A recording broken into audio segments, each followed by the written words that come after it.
A'udzubillahi minasyaitonirrajim. Bismillahirrahmanirrahim. Assalamualaikum warahmatullahi wabarakatuh.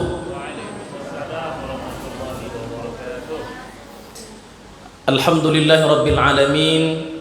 Wassalatu wassalamu ala al-mab'uthi rahmatan lil alamin wa alihi wa ashabihi at-tayyibin at-tahirin wa man sara ala hadihi ila yaumiddin. Amma ba'd.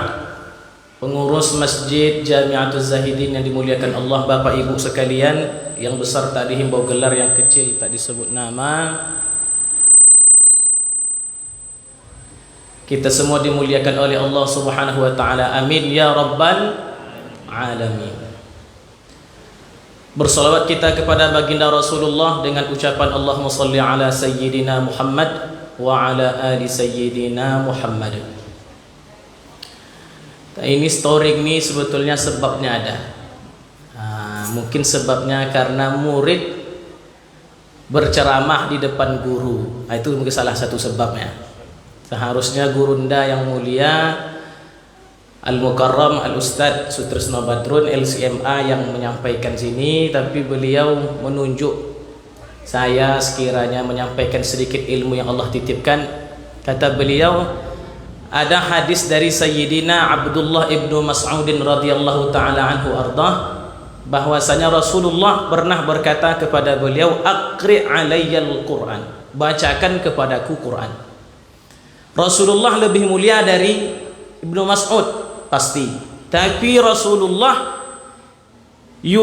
suka senang mendengarkan orang lain membaca Al-Quran. Itu hadis yang disampaikan oleh gurunda tadi. Tapi saya teringat pula hadis dari baginda Rasulullah sallallahu alaihi wasallam ketika beliau sakit. Taqaddam ya Abu Bakr, maju engkau ya Abu Bakar jadi imam, kata Rasulullah. Faqala Abu Bakr as-Siddiq radhiyallahu taala anhu ardah, kata Abu Bakar Siddiq, ma kana libni Abi Quhafah an yataqaddama ala Rasulillah, tak layak murid lebih maju daripada guru. Itu sebetulnya. Tapi sebetulnya izinkan Ananda untuk menyampaikan sedikit yang Allah titipkan daripada Ananda ini ilmu, mudah-mudahan menjadi orang yang paling bermanfaat sesuai dengan sabda baginda Rasulullah sallallahu alaihi wasallam, khairun nas, sebaik-baik manusia itu ialah ahasinukum khuluqa, yang paling mulia akhlaknya, wa anfa'uhum linnas, dan paling bermanfaat bagi orang lain. Bapak Ibu yang dimuliakan Allah Subhanahu wa taala, malam ini malam kedua, artinya baru awal-awal Ramadan. Hendaknya kita kan mati dia.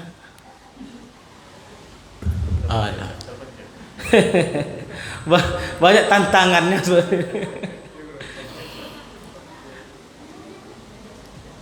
Seharusnya ada beberapa poin yang mesti kita ketahui di awal-awal Ramadan ini. Saya ingin berbagi sedikit saja. Yang pertama, ini karena ini lah, ini. Oh ini ya, Allah. Oh ini yang terlalu besar. Nah. Yang pertama, Bapak Ibu sekalian, bercerita tentang Syahrul Qiyam. Bulan Ramadan ini merupakan Syahrul Qiyam, bulan salat, ibadah. Qiyam itu bahasa Arab artinya berdiri. Diharapkan di bulan Ramadan ini kita banyak berdiri. Rasulullah salat hatta tawarramat qadamah, sampai bengkak kakinya. Maka saya yakin nih, bapak-bapak, ibu-ibu ini banyak yang bengkak kakinya, agaknya gitu. Tapi bengkak karena sholat atau karena asam urat saya kurang tahu. Yang penting banyak yang bengkak nampaknya. Berharap kita dari Ramadan ini mudah-mudahan waktu kita sedikit aja ya. Kultum ini namanya, kuliah 7 menit. Lebih kultum namanya kulibas, kuliah 15 menit maknanya.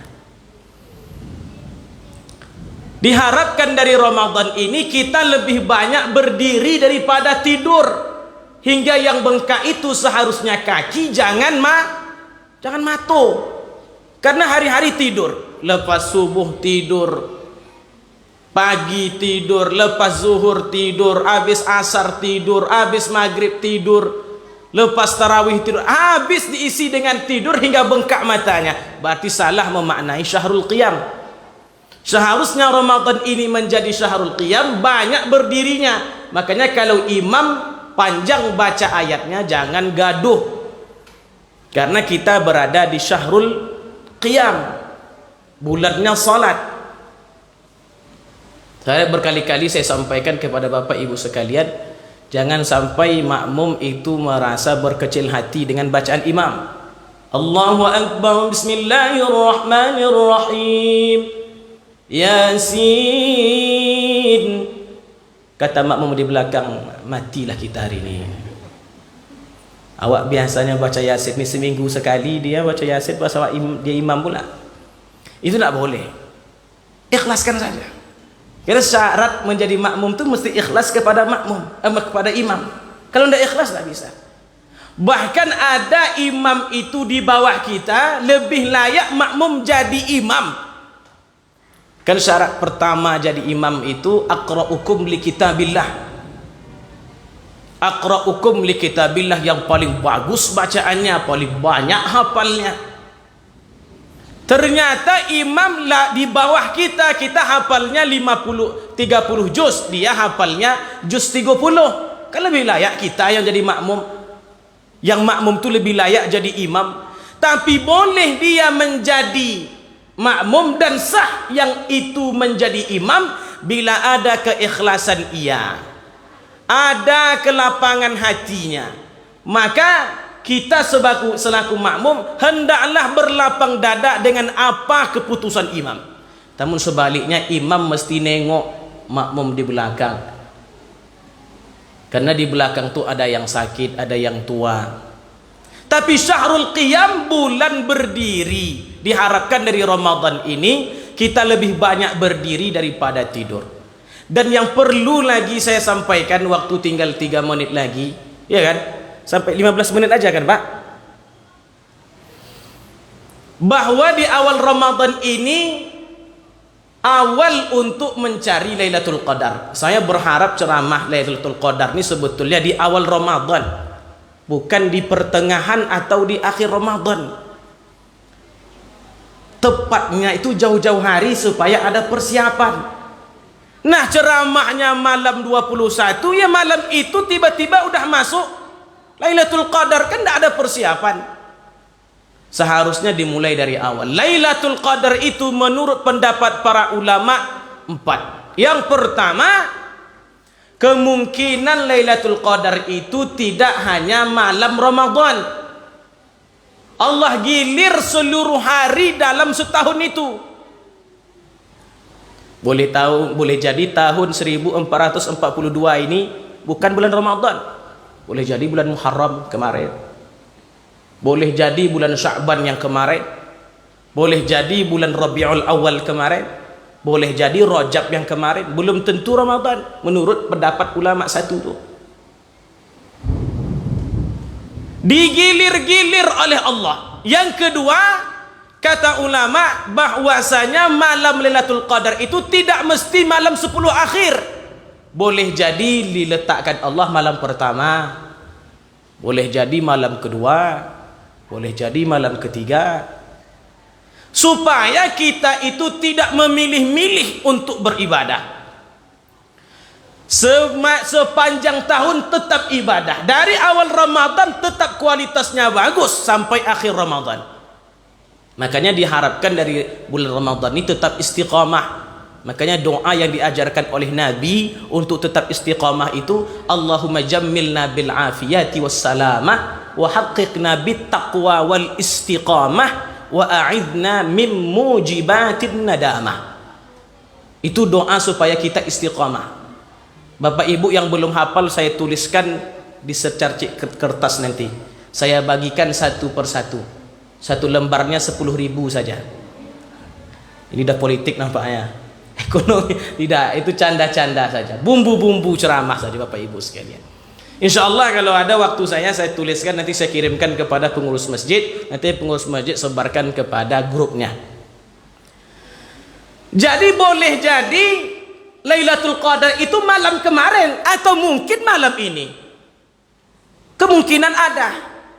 Jadi carilah Lailatul Qadar itu, kuatkan hati kita, mantapkan jiwa kita mencari Lailatul Qadar mulai malam pertama. Malam pertama kemarin itu rasa-rasanya tak ada hujan. Kemudian dingin.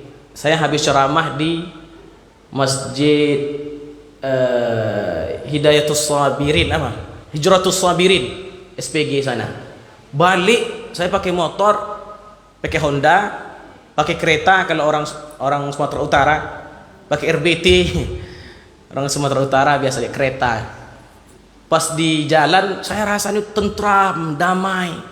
Dinginnya tak terlalu dingin, panas tidak ada. Rasa-rasanya dalam hati malam itulah Lailatul Qadar. Rasa-rasanya. Tapi kalau masuk di Masjid Jamiatul Zahidin ini malam ini pula terasa Lailatul Qadarnya. Sejuknya stabil rasanya. Mungkin karena AC ini. Tapi ada kemungkinan Lailatul Qadar malam kedua nih Pak. Mungkin. Tilkal ayyamu nudawiluha bainan nas. Digilir-gilir Allah. Yang ketiga pendapat ulama, Lailatul Qadar itu kemungkinannya 10 malam terakhir. Beranjak dari hadis Rasulullah, taharru Lailatul Qadri fil awakhiri min Ramadan. Cari, upayakan mencari Lailatul Qadar itu pada 10 malam akhir. Fil ashril awakhiri min Ramadan, 10 malam akhir. Tapi tidak spesifik kapan waktunya. Walaupun Imam Al-Ghazali menjelaskan dalam kitab Ihya Ulumuddin itu macam mana menghitung Lailatul Qadar, Bapak Ibu sekalian, tapi tidak pasti. Karena kepastian Lailatul Qadar itu Ramadan belum tentu juga. Inna anzalnahu fi lailatul qadr wa ma adraka ma lailatul qadr. Lailatul qadri khairum min alfi syahr. Tanazzalul malaikatu waruhu fiha biizni rabbihim min kulli amr. Salamun hiya hatta matla'il fajr. Ada enggak dalam ayat itu kalimat Ramadannya? Tak ada. Dalam surah Qadar itu ada enggak kalimat Ramadannya? Tak ada. Belum tentu Ramadan lagi. Tapi bukan berarti kita tak cari Ramadan, karena ada hadis taharrau Lailatul Qadri. Cari Lailatul Qadar itu Ramadan kata Rasulullah. Ada kemungkinan. Jadi berharap dari ceramah saya pada malam pertama ini, apa di awal Ramadan? Maknanya di dalam Ramadan itu di awalnya ternyata ada kemungkinan Lailatul Qadar. Itu inti sebetulnya. Jadi jangan pernah merasa berkecil hati, jangan pernah kendor iman, jangan pernah turun semangat untuk tetap baik dari malam pertama hingga malam terakhir. Jangan ada lagi kita banyaknya malam 21, 23, 25, 27, 29 itu yang ramai ya. Di masjid-masjid Pekanbaru disiapkan makanan bagus, disiapkan sahur mantap. Tapi ingat, hendaklah keyakinan kita, semangat kita, niat kita, iman kita senantiasa kita kokohkan di awal-awal Ramadan, karena sejatinya Lailatul Qadar itu diberi bukan didapat. Singkat kalimatnya tapi maknanya agak dalam sedikit. Dia diberi, Allah yang berikan kepada kita. Ditengoknya siapa yang layak nih. Sama dengan khusyuk itu Pak. Khusyuk itu karena tak tahu kita dapat khusyuk itu macam mana. Intinya diberi oleh Allah, kita terima saja sebetulnya. Cuma ada step-stepnya siapa yang mesti diterima. Ada seminar, ada pelatihan bagaimana salat khusyuk. Itu bukan belum tentu khusyuk, itu step-step khusyuk. Apa yang mesti kita lakukan? Belum tentu dapat. Orang khusyuk itu ya kalau mau khusyuk harus tahu makna bacaan kita. Orang LC, MA, doktor itu tahu semua makna Al-Quran tuh. Apalagi ahli-ahli tafsir itu mantap.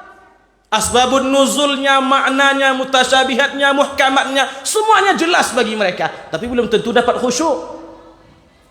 Step-stepnya aja tuh sebetulnya. Tapi khusyuk itu diberi oleh Allah. Dia tengok kita tuh semangat kali. Ada orang tak tahu dia makna Al-Quran tuh. Tapi ketika dibacakan, La uqsimu biyaumil qiyamah, menetes air mata dia. Dia tak tahu artinya. Tapi Quran itu masuk karena Quran itu bukan hanya bagi orang Arab ternyata. Walaupun diturunkan bilisanin arabiyyin mubin, tapi ternyata hudal linnas, petunjuk bagi semuanya sebetulnya. Petunjuk itu macam-macam. Kalau kita buka kalimat hidayah itu macam-macam. Ada petunjuk itu dengan zauq, rasa dia. Ada orang tinggal di dekat masjid, orang Kristen, tiba-tiba masuk Islam. Apa sebabnya? Karena aku sering mendengar qul huwallahu ahad. Allah, setiap aku dengarkan ayat itu bergemetarlah hati saya. Tahu sebabnya? Itu tidak tahu dia makna ada, Pak. Tak tahu dia artinya, tafsirnya. Tapi ada zauq di situ. Ada ruh yang bermain di situ. Jadi hidayah itu macam-macam sebetulnya. Ada yang berlandaskan logika. Kalau tak logika tak mau dia. Kok bisa begini, kok bisa begitu? Dikasih dia cara logika. Aman. Beriman dia. Itu yang diupayakan oleh Zakir Naik. Dibikinnya cara begini secara sains. Karena ada orang tak percaya kecuali sains. Hidayahnya melalui sains tadi. Maka hudan linnas, terkadang Quran itu belum masuk lagi ke otaknya, tapi telah bersemayam dalam hatinya. Bapak Ibu yang dimuliakan Allah, demikian yang dapat saya sampaikan pada pertemuan yang kali ini. Mohon maaf gurunda, ustaz-ustaz kami yang mendengarkan ceramah saya. Bila ada penyampaian ananda yang salah, tak cocok menurut kitabullah, melenceng dari sunnah baginda Rasulullah, kepada guru-guru kami, ustaz-ustaz kami yang mendengarkan ceramah saya, silahkan ananda ditegur dan ditunjuk ajar. Karena sejatinya ilmu itu milik Allah subhanahu wa ta'ala. Tak ada yang perlu diangkuhkan, tak ada yang perlu disombongkan. Wallahul muwaffiq ila aqwamit thariq. Hadanallahu wa iyyakum sawa'as sabil. Wassalamualaikum warahmatullahi wabarakatuh.